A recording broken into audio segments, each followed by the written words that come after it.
You're listening to an archived Cabral Concept podcast. After listening to this show, check out the most up-to-date podcasts available at stephencabral.com/podcasts or search directly on iTunes. And now, welcome to the Cabral Concept, where board-certified naturopath and integrative health practitioner Dr. Stephen Cabral shares how he was diagnosed at the age of 17 with a life-altering illness and given no hope for recovery. It was only after studying and traveling all over the world did he discover how to combine ancient Ayurvedic healing practices with state-of-the-art naturopathic and functional medicine to fully rebalance the body and re-energize it with life. It's time to discover how to get well, lose weight, and finally feel alive again. And now, here's your host, Dr. Stephen Cabral. Hi, everyone, and welcome back to the Cabral Concept. Thank you for joining me here once again on part 2 of our Cabral HouseCalls. Yesterday, we were able to answer 6 questions from the community. I hope to get to 6 more today at least. And we are answering questions, all things wellness, weight loss, anti-aging, health coaching, mindset, you name it. We answered questions on pet food yesterday. So you name it, I will do my best to give you my best answer from my experience, from my education, what I've seen work. And I'm happy to do that. We do that each and every weekend, Saturdays and Sundays. Hopefully they are action-packed shows for you and that you do get a lot of benefit from them. As I always say, if the show is helpful, if you got your question answered or it was able to help anybody else, if you could simply head on over to iTunes or any of your podcast players and leave just a quick review for the Cabral Concept. It would really mean a lot to me. We are almost reaching our 1,000th review on iTunes. I read every single review that there is, and I can't wait till we get to that 1,000th review. It's just feedback. That's all it is. You know, it's letting me know that the podcast is at least having maybe some little effect in some people's lives, and that means a lot to me. So let's now get into our first question. I left off yesterday on the show saying the first question would be from Leah, and it would be a little bit of a larger one. So let's go over it. Leah writes in, "Hi, Dr. Cabral. An overall background about me. I live and breathe a healthy lifestyle. Exercise daily, walking, eat clean, mostly plant-based, no highly processed food, mainly organic diet. I dry brush, tongue scrape, the works. I'm not tooting my own horn, but just want to give you an overall picture. One thing I can honestly agree is that my stress levels and anxiety are my biggest battle. About a year ago, I've been finding myself at a burnout state. I felt nauseous, weak in bed, flu-like symptoms, which happen about once or twice a month, give or take. After reading your book, The Rain Barrel Effect, it all made sense to me how I got in this state. My question is this. I did the detox, and while I see many amazing results from family and friends who did it, I didn't see or feel major changes. I didn't go down on the scale or react in any way. I try to implement meditation and rituals. This week, I find myself back in this cycle. What other steps can you suggest? Lab testing or lifestyle changes or supplements that I should adjust? Also, side note, while it isn't my main concern, I've been struggling with the last 5 to 10 pounds. Eating clean and moving about 6,000 steps daily average and strength training 4 to 5 times a week. Would this stubborn fat be related to stress and anxiety? Thanks again for the amazing messages and knowledge you share with us. You have impacted my life in ways you can't imagine. I really appreciate the time and effort you give. All the best, Leah." Leah, I appreciate you writing in, and I completely empathize where you're at right now. I was there. I know where you're coming from. Other people are doing all these things and they're getting results, and you're doing everything you can and you're not getting the results. Well, I did a show for people in your position, and it was last Wednesday, and it was episode 1335. Now, I know you wrote in about 25 days before this show went live. So it was episode 1335. I think it was titled Undernourished and Overstressed. I'm not sure. Or The Root Cause of Most Illness. So those were a couple of titles I was playing around with as I look at my notes in my massive spreadsheet here. Today's episode, by the way, is episode 1346. So just go to stephencabral.com/1346 to read Leah's question as well. So I can help you out of this, but you're probably not going to love the answer.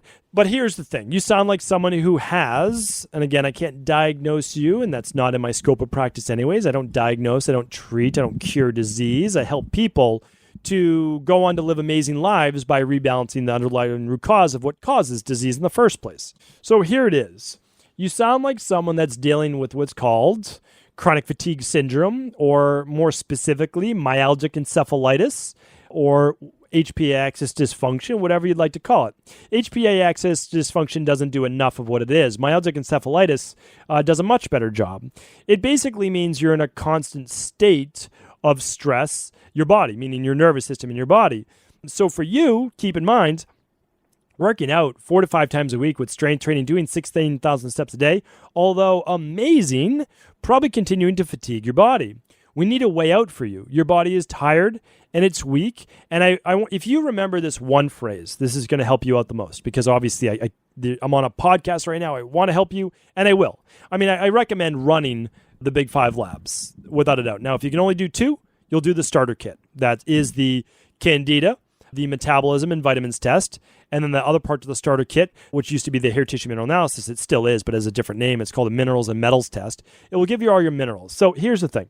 But if you just want advice, overall advice, look at everything you do in your life.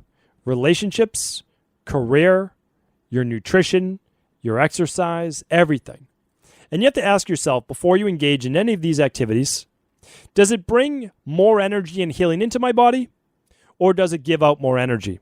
Strength training 4 to 5 times a week, walking more than 10,000 steps a day, it's giving out your energy. I need to create an energy reserve for you. The other part that you're probably not going to love, and I would never put the nocebo effect in your head. Don't look at this as a 1 or 2 week plan. This is going to have to be something that happens over 4 to 6 months of having ups and downs, because that's what happens when you have ME, and gradually rebuilding. Every person that's coming to our practice, we help with this. And there are a lot of tears. There's a lot of hardship. There's a lot of empathy on our part, because we know the way out. And we know you're going to get there. But during it, it's a struggle. So I feel for you, but I know for sure that you'll be able to get out of the brain fog and get out of that nauseousness and weakness in bed. Easy to digest meals. Lots of rest. Don't overdo. No argumentative relationships. Nourish the body. Heal. Don't set a timeline to it. Relax. Give gratitude.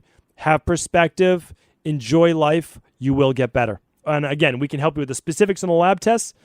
But I'm telling you, I went through it myself, and I helped many, many people. This is going to be the way that you do it, all right? Anonymous is up next.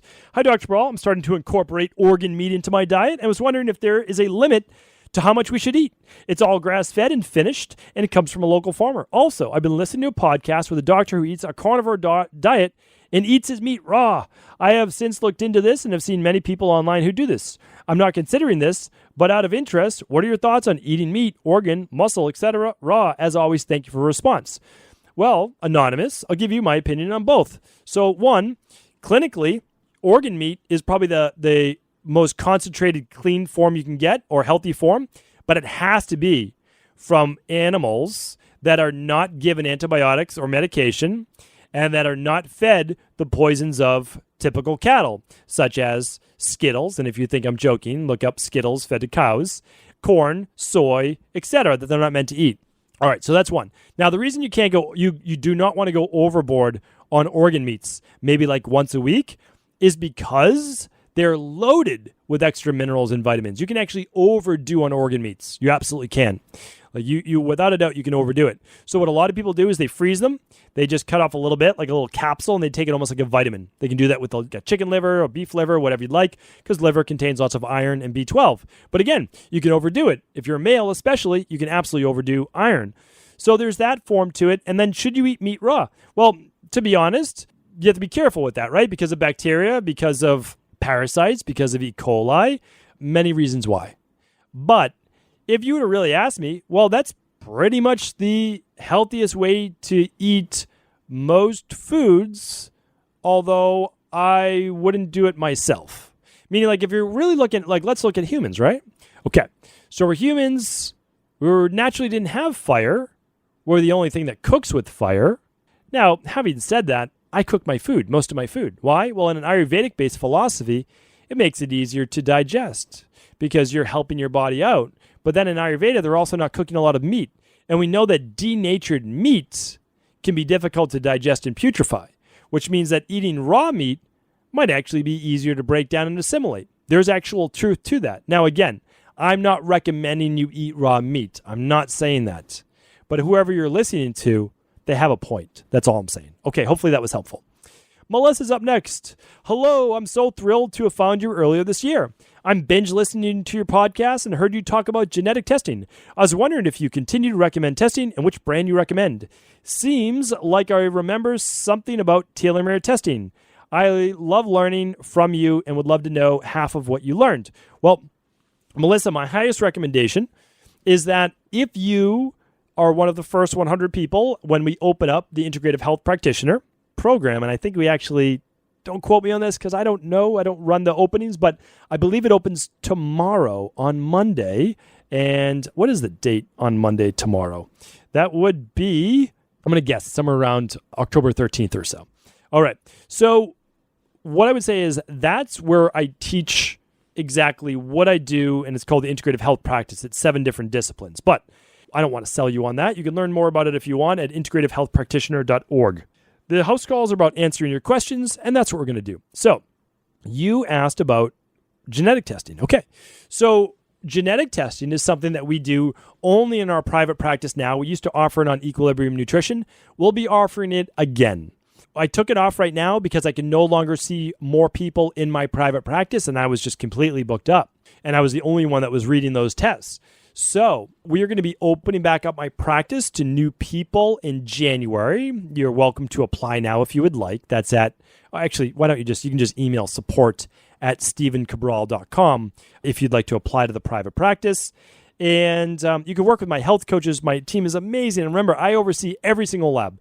Every lab that's ordered at equilibriumnutrition.com, I read and review with my team. If you work as a private wellness client with one of my team members, amazing. I still review your labs and I give you recommendations. If you want to work with me directly, that's sold out for 2019, but I will be reopening for approximately 1 to 2 new clients. Well, it'll be about 1 new client per week maximum in 2020. Okay.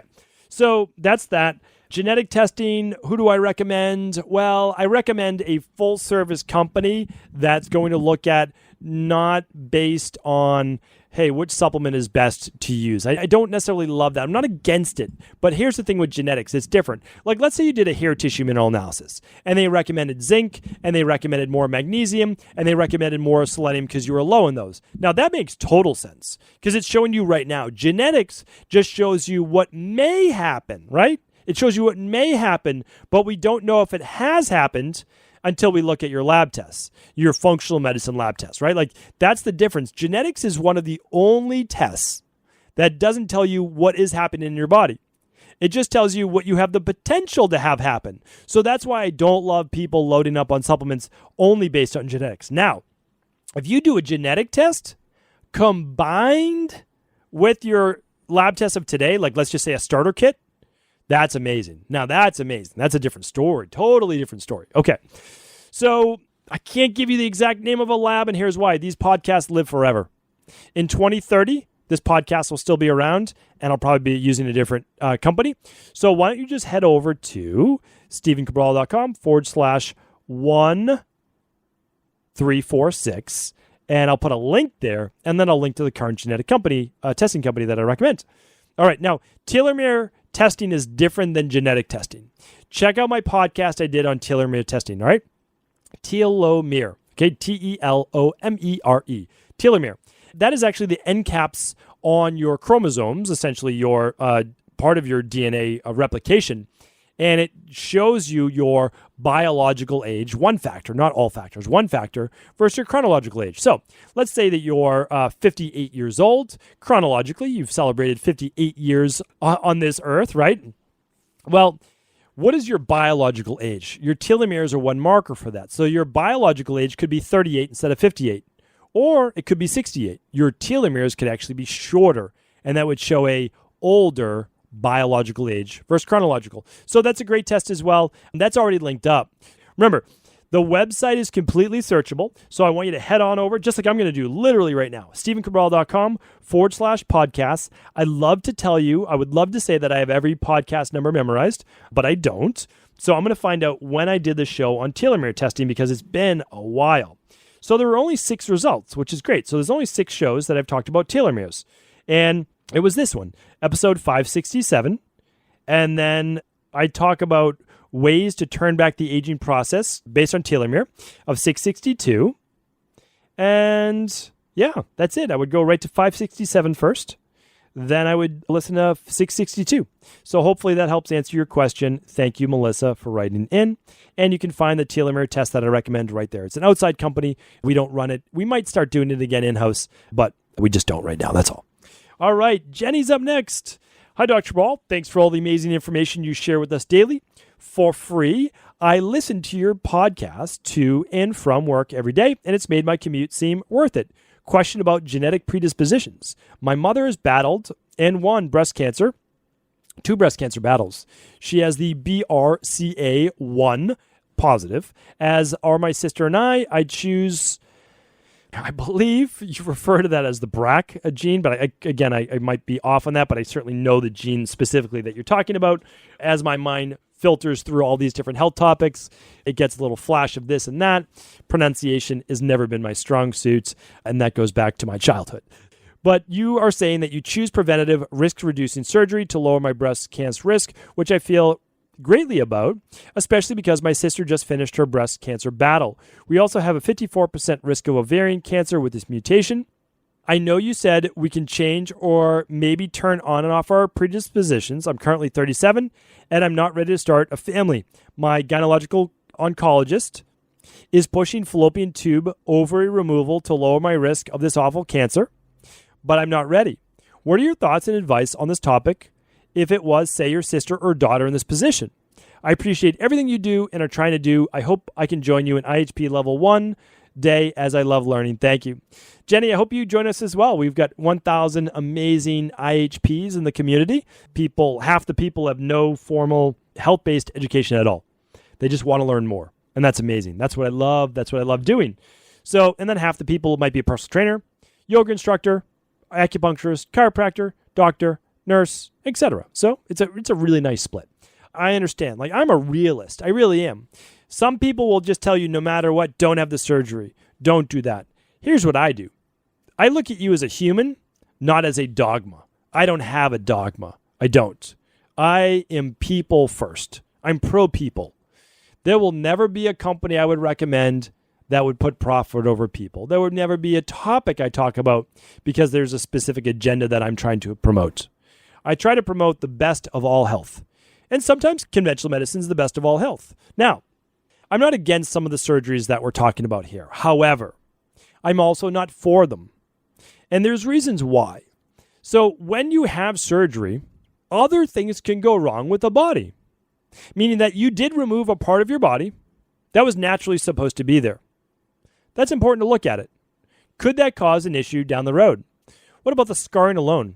What about the decreased flow in blood and circulation? Now again, that very well might outweigh the risks. And I get it. I totally get that. But you're 37 years old, right? You're young. What can we do right now to try our best to stay cancer-free?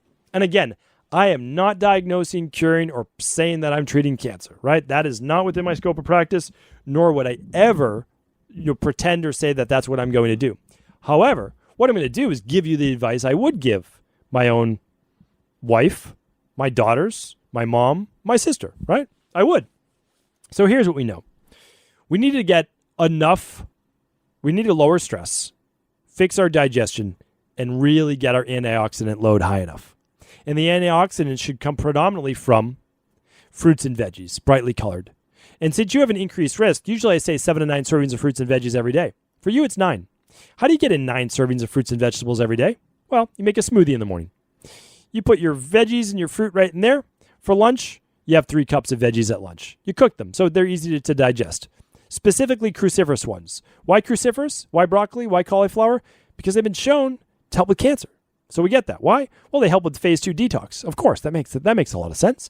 For dinner, we do the same thing. We get another 3 cups. You got your 9 cups, really easy right there. Now, during the day, what could you do? Well, you could do a daily fruit and vegetable blend mid-afternoon. Mix it up with some water, shake it up. You've got more fruits and veggies now. Fantastic. Overload the body with good fruits and vegetables. Now, we may also want to add a little bit of, well, for sure, I would do the daily foundational protocol level 2 or level 3 in the morning. It's your smoothie. It's your omega. And it's your daily fruit and vegetable blend you have there. and you're good there. Now, you might want to do an activated B complex, 1 capsule at lunch. Why? Well, you get your B vitamins. B vitamins help with detox. They help with stress because we need to keep those stress levels down. What else might I do? I'd probably do 1 or 2 grams of vitamin C a day as well. Why? Well, vitamin C helps with what? Potentially preventing cancer. What about vitamin D? Absolutely make sure that your vitamin D levels are between 50 and 70 every day out of every month of the year. Okay? Why? Because that's been shown as well. So these are all things that I would start with. And then what we'd really want to do is make sure that you do a 7-day detox every quarter and that you do a daily fast, probably of 1 day a week or 1 day every other week from Sunday night at night, like dinner time, to Monday night. So you can still have dinner with your family. Really nice. Why? Fasting. What does fasting do? It increases autophagy. What does autophagy do? Helps kill cancer cells. It won the Nobel Prize in 2016 in oncology, in cancer. It works, right? So these things all work. And then, of course, we'll do an overnight fast from 6 at night to 6 in the morning or 6 at night to 7 or 8 in the morning. Really, really nice. Those are recommendations, not just for Jenny. Those are recommendations for our world, right?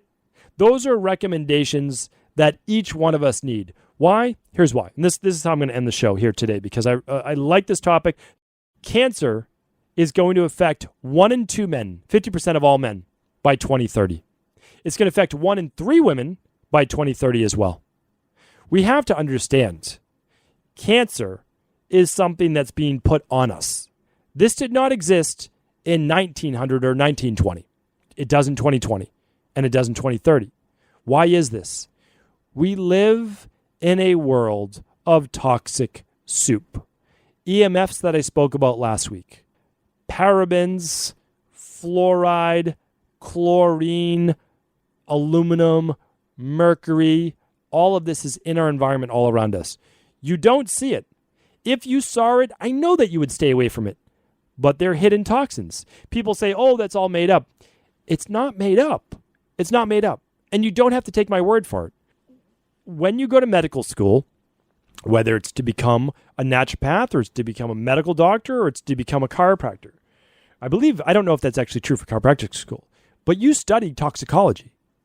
These things affect our body. We know they do. Now, the government just says, since they're in small amounts, microns, parts per million, that they don't affect us. But here's the thing. They're not looking at it as a totality of the exposure on a daily basis, right? There's like drug interactions. Okay, this drug is safe. Is it safe when you combine thyroid medication, blood pressure, statins, and blood thinners all together? Nobody knows because there's never been a test done on that. I can assure you of that, right? But we're giving these things out like candy and Tic Tacs all the time. That's a problem. What we have to do right now is take the advice that I just gave to Jenny. I follow it myself. Because you can't be too careful. And to be honest, I don't think that I named anything too challenging. Stop eating by about 6 o'clock at night. Don't eat again until about 7 or 8 in the morning. Okay? Good. Well, that's fine. You still have breakfast. And then can you do a fast from Sunday night? Have dinner with your family Sunday night or your partner or yourself. Don't eat again or do our 24-hour diet, our 1-day diet. You can check that out because that's fantastic as well to ramp up detox. And then have dinner again the next night with your family. Easy. Asking too much, that's 1 day a week or even just 1 day a month. And then every 12 weeks, do a 7-day detox. And if you've never done a functional medicine detox, do a 21-day. These things alone, beside eating your 7 to 9 servings of fruits and vegetables a day, are going to be in just an easy starting point. Do your daily foundational level 2 as well. They're just great starting points. I can't recommend it enough. So hopefully this was helpful. Thank you, Jenny, and thank you everyone for allowing me to go on a little bit of a rant towards the end of this podcast. I feel like it was its own little podcast. That's why I do hope you tune into these weekend host calls. You never know what I'm going to talk about. I never know what I'm going to talk about. That's the funny thing. There are no notes for these podcasts. I never read your questions ahead of time, and I just go in and just give you how I'm feeling at the moment and to offer at least what I feel is hopefully some type of helpful based advice. So thank you so much. Appreciate all of you. I really do. Thank you for your reviews. Thank you for your listens, your downloads. And of course, when this show is helpful, please do feel free to pass along to anyone you believe it could serve. All right. Have an amazing rest of the weekend, everyone. Are you ready to heal yourself and then go on to heal others? If so, the Integrative Health Practitioner Institute can help you discover proven functional medicine protocols that blend the best of 7 different healing disciplines from around the world. I personally share with you the exact handouts and protocols I use in my private practice that enable people to get well, lose the weight, and live longer, stronger. I want to pass this information on to the next generation of health coaches, and that is exactly why I created IHP. We are the future of the health coaching industry, and the skills and knowledge you will learn will make you an in-demand certified health coach anywhere in the world. Although we have many medical professionals taking the IHP certifications, no experience is necessary, and half our members have no previous health certifications. At the Integrative Health Practitioner Institute, our motto is a health coach in every home. Our goal is that you take this knowledge and then share it with family, friends, loved ones, your community, or in a practice where you create a career you love and can be proud of. The global IHP community is filled with some of the most kind and caring people in the world, and we can't wait to welcome you into our world soon. For more information or to set up a discovery call with one of our IHP Health Coach graduates, simply head over to integrativehealthpractitioner.org.